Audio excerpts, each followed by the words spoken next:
Hola, ¿qué tal? Bienvenidos nuevamente a su página de capacitación CNT Network. Me es un gusto el estar nuevamente con ustedes y vamos a estar viendo el curso de electricidad y electrónica automotriz.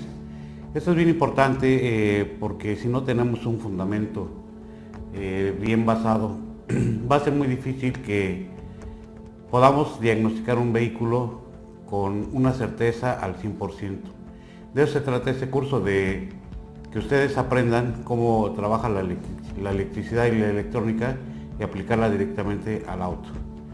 Le repito, mi nombre es Jorge Antonio Guillén, somos instructores de IMSEA y bienvenidos nuevamente. Muy bien, pues pasamos a las siguientes imágenes para ver todo el curso. Vamos a tratar de ser un poco lentos para que se entienda más el texto, que se entienda lo que es la esencia del curso. Iniciamos. El curso se llama Principios de Electricidad y Electrónica Automotriz.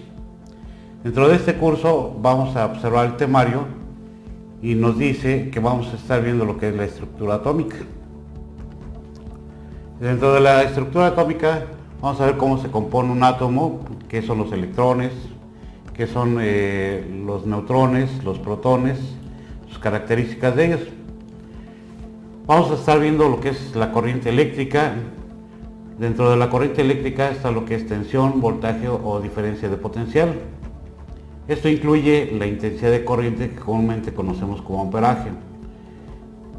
La resistencia eléctrica ya sabemos que es la oposición al flujo de la corriente. También vamos a ver cómo trabaja.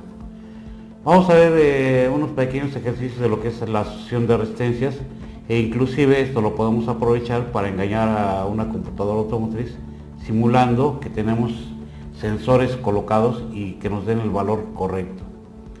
Vamos a conocer un poco de lo que es la ley del Ohm, el magnetismo, el electromagnetismo, la fuerza electromotriz inducida, fuerza electromotriz autoinducida. Esto es bien importante porque tenemos algunos sensores de tipo inductivo. Vamos a ver un sensor que es el generador de impulso inductivo, el generador de impulsos Hall. Vamos a observar cómo se trabaja un Hall, cuál es la tensión o el voltaje que debe tener un Hall para poder diagnosticarlo. Vamos a estar utilizando por ahí algunos osciloscopios para que ustedes observen realmente la señal y que la puedan diagnosticar correctamente. Vamos a ver lo que es un sensor piezoresitivo, como puede ser un sensor MAP, un sensor de presión de turbo, un sensor de presión de aceite. En fin, vamos a ver algunos ejemplos en ese momento. Vamos a conocer cómo trabajan los relevadores, los tipos de relevadores que hay dentro del mercado. Posteriormente vamos a pasar al multímetro. Vamos a ver lo que es la descripción del multímetro. Les voy a dar algunos tips que debemos de saber para hacer la medición correcta en un vehículo, cuál es el multímetro correcto que debemos utilizar y qué características debe de tener. Vamos a ver lo que son los tipos de multímetros, como es el análogo, el digital. Vamos a ver el multímetro digital avanzado, que es el que utilizamos nosotros en automoción. Vamos a observar algunas precauciones en la medición, por ahí vamos a tener algunos tips para hacer mediciones. Vamos a ver lo que es la medición como ómetro, como voltímetro, como amperímetro. Vamos a hacer algunos ejercicios de lectura para que ustedes se vayan acostumbrando al uso del multímetro. Posteriormente vamos a entrar a lo que son los principios de electrónica, donde vamos a ver resistores o resistencias, lo que son resistencias fijas, resistencias variables, resistencias especiales, diodo semiconductor, diodo Zener, que es muy difícil de entenderlo. Muchos de nosotros no sabemos cómo trabaja un diodo Zener. Esto nos va a ayudar muchísimo para entender cómo trabajan los reguladores de voltaje de un alternador. Vamos a ver cómo trabaja un diodo luminoso LED, lo que es un fotodiodo, lo que son transistores. Y vamos a entrar ya un poquito más fuerte a lo que es el diagnóstico por medio del osciloscopio. Vamos a ver los tipos de osciloscopio, los controles que tienen los osciloscopios. Vamos a generalizarlos porque no podemos hablar específicamente de uno, ya que hay una gran gama en el mercado.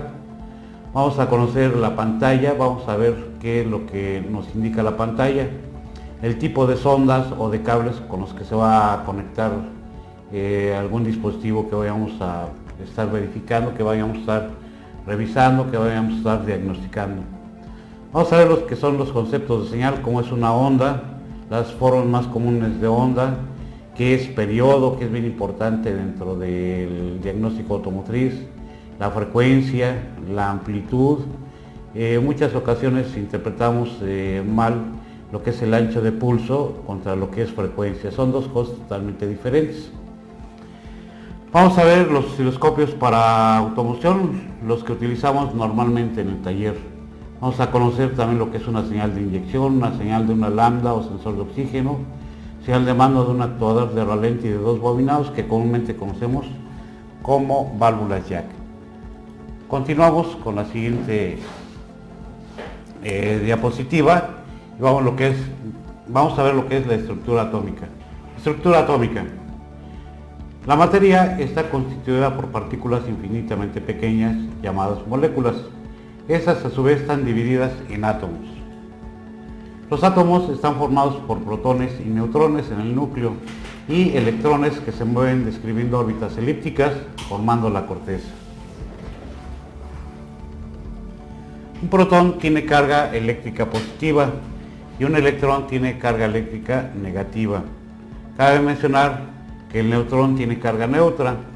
Si tenemos en un átomo 20 protones, vamos a tener 20 neutrones y 20 electrones. Todo está equilibrado. Continuamos. Los metales tienen la propiedad de que los átomos que los forman tienden a perder uno o varios electrones de su última capa, llamándoseles electrones libres, los cuales crean huecos, pueden ser estos ocupados por otros electrones libres. Como los electrones que giran en la órbita más apartadamente del núcleo son menos ligados al átomo, ocurre a veces que algunos de ellos escapan, acaso por el choque de un electrón libre que se acerca a ellos a gran velocidad. Entonces prepondera la carga positiva existente en el núcleo. El átomo se ha convertido en un ion positivo. A la inversa, la envoltura de electrones puede captar adicionalmente electrones libres. Entonces prepondera la carga negativa de la envoltura de electrones. El átomo se ha convertido en un ion negativo. Vamos a pasar a ver algunos ejemplos. Aquí, por ejemplo, tenemos 4 electrones, pero también tenemos 4 protones. Aquí a este cuerpo se le llama que está cargado eléctricamente neutro. ¿Por qué razón? Porque tiene exactamente la misma cantidad de protones y electrones.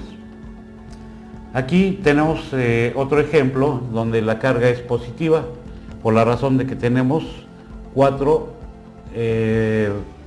iones positivos y tenemos 3 negativos.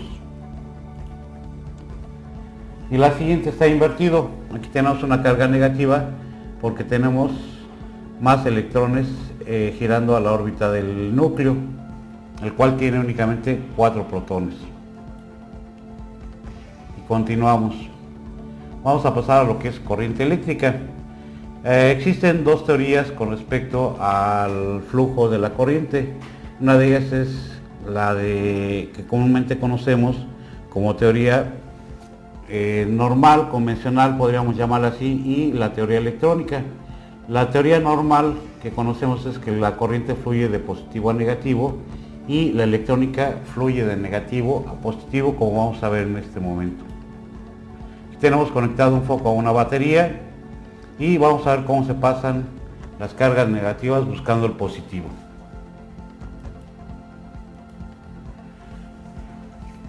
Pasamos a la siguiente imagen donde vamos a estar observando lo que es tensión, voltaje o diferencia de potencial. Es la fuerza con la que son empujados los electrones a través de un conductor. La tensión aparece en los circuitos eléctricos bajo dos formas distintas. Comparado el término con un circuito hidráulico, la tensión correspondería a la presión que se aplica a un fluido para que éste se desplace por un conducto. Aquí debemos de suponer que tenemos un peso y tenemos una reducción. Si nosotros midiéramos ese peso, sería lo equivalente a un voltaje. Fuerza electromotriz inducida o FEM. Es la tensión que genera una fuente de energía eléctrica, tal como se puede apreciar que es una batería o un generador. Caída de tensión es la tensión que se pierde en los receptores. Podríamos decir que sería una descarga, o podríamos también comentarlo como si se conectara un foco. Su unidad de medida es el voltio. El voltio tiene como múltiplo el megavoltio, el kilovoltio, y como son múltiplos el milivoltio y microvoltio. Es bien importante que sepamos distinguir lo que es un megavoltio, un kilovoltio, milivoltios y microvoltios. Tenemos el siguiente ejemplo. Un megavoltio es igual a 1.000.000 de volts. Un volt es igual a 1000 milivolts.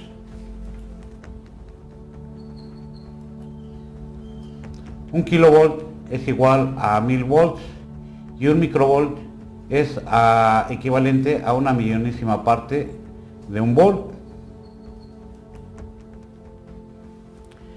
El aparato capaz de medir la tensión se llama voltímetro y se conecta en derivación o en paralelo con el circuito cuya tensión se quiera conocer o se quiera medir.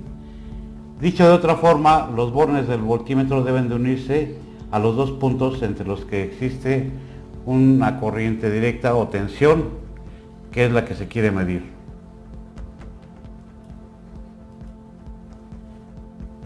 Ahora pasamos a lo que es intensidad, o comúnmente conocido como amperaje.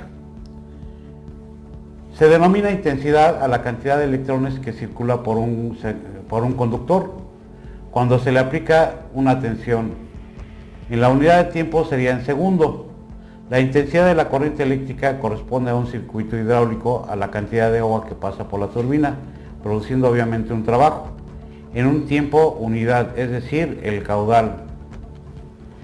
La cantidad de fluido que circula por el conducto será el equivalente a la cantidad de corriente que circula por una resistencia o consumidor cuando le apliquemos una tensión en bornes del mismo.